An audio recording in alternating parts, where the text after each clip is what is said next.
Each year, we sit down as a committee and think about who would be someone that we would like to honor, who represents not only what the school would like an alum to represent, but also in the spirit of Jack Reardon, who was another very kind, gentle, sweet man and very supportive of our school.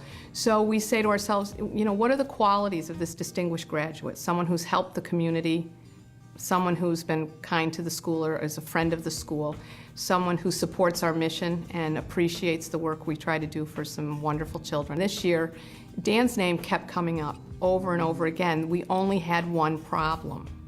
He wasn't a graduate. He was distinguished, but he wasn't a graduate of St. Mary's St. Alphonsus or St. Mary's Academy in the old days. So we said, we can make that happen. He's definitely a distinguished graduate in so many ways. And he also represents the Catholic faith in a very unique way through modeling his whole life, decisions he's made as a physician, and the way he looks at education and Catholic education, and the way he promotes the teachings of the Church. There's no greater choice we could have made. He's always been there for our family. He's always been willing to share his time and energy. And I just am so thankful that he started the Cornerstone dinner in honor of Dad and has been honoring St. Mary's graduates for the past, I guess this is the 9th dinner. And as a family, we are so glad that they're able to honor Dan today. I know Jack, first of all, would have had some Irish joke to tell about, you know, whatever. And Dan would have responded with the same kind of repartee that the two of them could do. They're two great Irishmen, and Jack would have been extremely thrilled, I believe. Not only is he a family friend, they've been close for years, he's been a great friend of Jack's, and they are two very distinguished gentlemen who had similar values and ideas. And it's kind of neat that this year we're honoring someone who is so close to Jack, who was so close to Jack Reardon, and who represents the same kinds of values that Jack would hold in high esteem.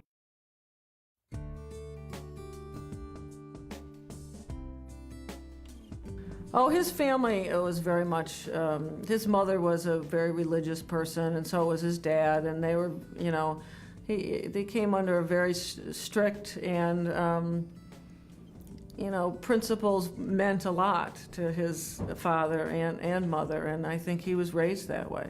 His family, his mom was extremely religious, and he's always felt that as a high priority. I know that Dan has had a great deal of background in Catholic education. He himself, you know, has experienced the joys of Catholic education. He's helped his students, his children, when they were students of Catholic education and so forth and so on. He's a Holy Cross man. He loves his school. He loves the promise, I think, that Catholic education offers.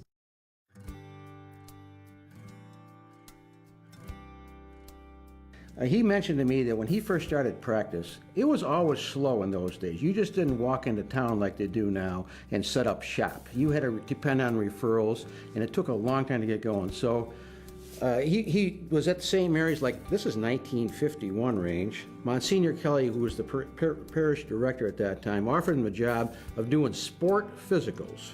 So I don't know how the men in their 60s or 70s feel now, but their physicals were done by an obstetrician, and they got through just fine. And that's how he got started with St. Mary's. And actually, that helped him get started with practice.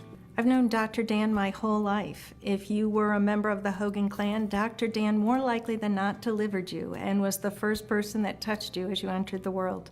I would say that back in the 60s, when I used to go to the basketball games when I was in Hudson Falls, and we'd go over to the pit over in St. Mary's Academy, his son was playing for St. Mary's Academy, and he was a rabid fan. He was always practically ready to jump right over the bars and onto the court if a foul was called or the referee wasn't doing the right thing in regard to his son.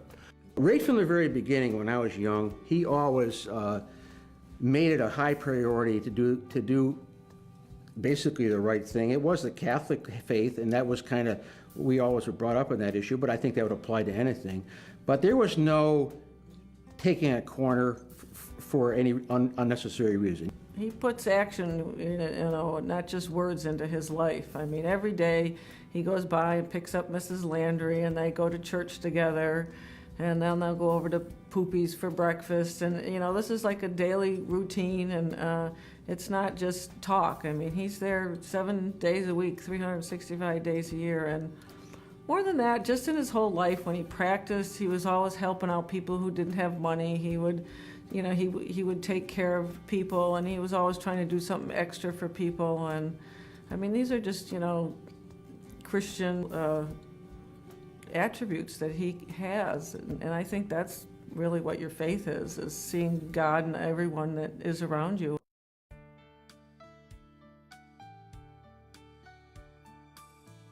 Oh, he was just a very friendly guy.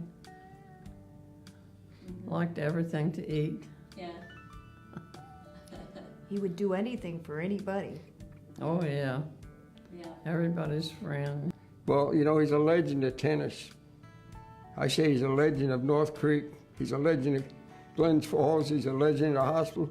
He's a legend of anything he does because that's the kind of guy he is. Oh, I could tell about the one I was having a heart attack one day and I wouldn't quit. And he made me quit anyhow. We're sitting on the sidelines. He said, "Now, you got your pills with you?" I said, "Yeah." He said, "Take one." I said, "I want one." I didn't want to take one. So we kept arguing. And so finally he said, "Why won't you take one?" I said, "If you take one, you got to take two. Take two, it doesn't work. You take three, you had to go to the hospital." I said, "I don't want my wife to know this." So he took my pulse. My heart was going away. He said, "You got to get to the hospital." So I said, "I'm not going to the hospital. I'm getting out of here." He said, I get up. I remember I was walking off a tennis court, and I got out of sight. Once I get out of sight, I went, gee, I was pooped. So I drove down my shop. I figured I get down shop, be a good place to die. I'd be damned if you didn't follow me in. I went down, I went in there, and there was a salesman in there, Tom. And I said, "What are you doing here?" He said, "What are you doing here?" I said, "I came in to have a heart attack." He said, "I want to be comfortable." So he said, "I wish you wouldn't." And I didn't come Dan. Anyhow, he made me go to the hospital, or Jim Morrissey. And I heard him telling Jim, he doesn't want his wife to know it. And Jim said, "Don't worry, I'll call Barbara. He's got to go to the hospital." But anyhow, he probably saved my life or helped save it. I think he's an outstanding member of the community. As I walked down here today, I was thinking, it'd be great to have a statue of Dr. Dan O'Keefe in the middle of the roundabout, because I think he really exemplifies many of the values we have here. He was always playing jokes up in the operating room, too. They'd have pistol water fights, and he would always be playing jokes with the nurses up there, and so they all liked him a lot up there because he made it fun. You couldn't ask for a greater parishioner. I mean, Dan is a man of great faith. The funny thing about Dan is he finds every opportunity to make a contact, whether it's with outside people who are interested in the school or with one of us within the school. The thing that I think is just the best story of Dan is I'll be in Mass with him on many, many occasions. And if I'm sitting anywhere near him when it's time for the sign of peace, he's always, always very demonstrative, and he offers the sign of peace with a great handshake. But he leans over to me and he always says, "Peace be with you," but he always ends it with, "I got a really great lead for you, Kate. Here's somebody you need to call." And it's just who Dan is. It's every opportunity to see if he can help the situation. And it just makes me chuckle because that's Dan.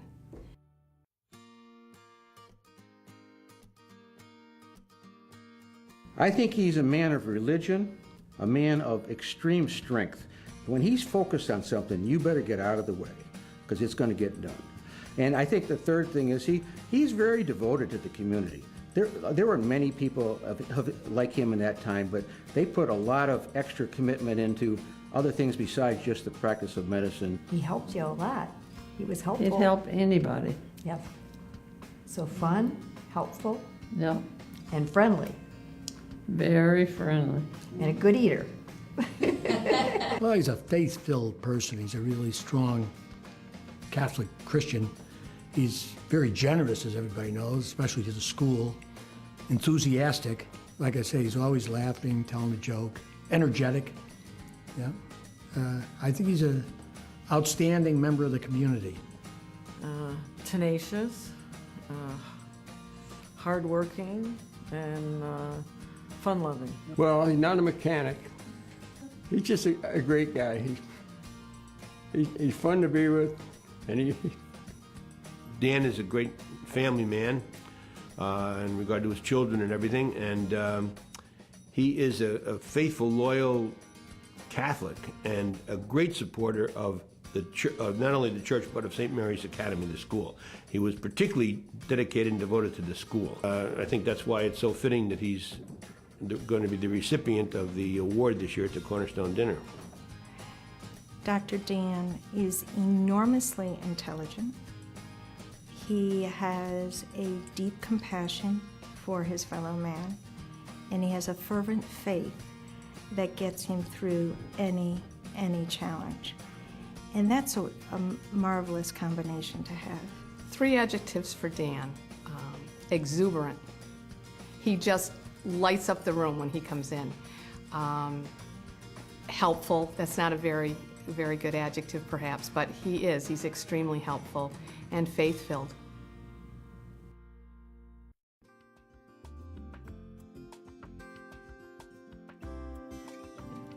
Dr. Dan would carry St. Mary's on his back to make sure that this school stays a vibrant part of our community. He's said to me many times that if he won the lottery, he'd give it to St. Mary's.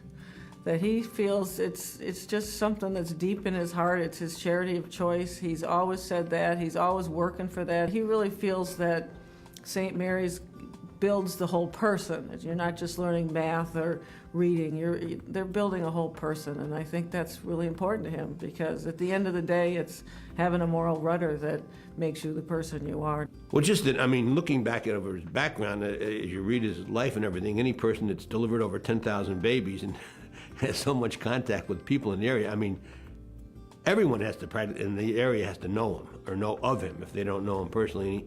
So it's a great example for people in the area. I mean, just his whole life. I mean, here as a person in Glens Falls, as a citizen, as a person of faith, it's just a tremendous example, I think, for everybody to look up to. Dan is actually the essence of the Cornerstone Project. He's the man. It was through Dan's efforts when we decided that we needed to do something to help the school, that we went to people that we knew cared about the school in some way. And Dan was the first one who really said, let me help you, let me take on this project with you and for you. And he actually gave us the first contribution for the Cornerstone Project, which enabled us to go to other people and say, someone very important and meaningful and wonderful has supported something we hold dear. And other people followed. He arranged for the Cornerstone dinners. This is the 9th Cornerstone dinner. Yeah. And this year we're going to honor Dan. That's right. And this is something that the family has wanted for a long time. Very long time. We think Dan is very honored as well. We took Dan to lunch. We said, how would you feel about would you let us be honored by asking you to accept this award? And he was noticeably touched by it. In reality, we're the recipients. Long before this event, we have been, greatly blessed by Dan's help. Oh, I think he well deserves the award, and as I said, I think he's an outstanding man in the community. He deserves the award, and I'm glad to see him get it. And I hope he continues to be as energetic and enthusiastic for many more years, Dan, I'd like to say thank you for all you've done for this community and congratulate you on being the recipient of the Jack Reardon Award this year at the Cornerstone Dinner. You were so instrumental in getting it started in Jack's honor, and now you are receiving it. And on behalf of really the whole community, not only the parish community of St. Mary's and the school community of St. Mary's St. Alphonsus Regional School, but for all the people in the area, the surrounding community, And for all that you've done for the church and for the community, you are truly, it is a great honor and one that you well deserve. And you're worthy of. And so congratulations, and God bless you for all that you've done, and I know you will continue to do for the school in years to come.